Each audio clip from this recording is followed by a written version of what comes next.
Hello everyone! Today, we will learn about how Amina assists her brother Ahmad in taking a shower. These are 4 steps you can follow. Taking off and putting on his upper garment. Taking off and putting on his lower garment. Showering, drying, and grooming. Always assist your loved one in supporting themselves when standing up.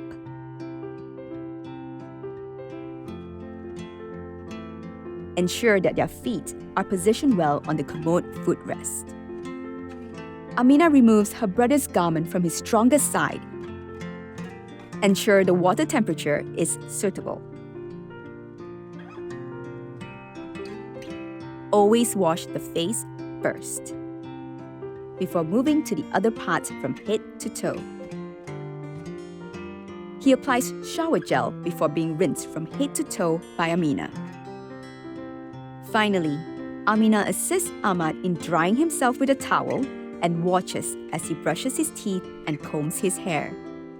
Always lock the commode wheels before removing and putting on garments. Amina removes Ahmad's lower garments before helping to put on a fresh pair of garments. We hope you found this video helpful. For more information, please visit the CareBuddy website.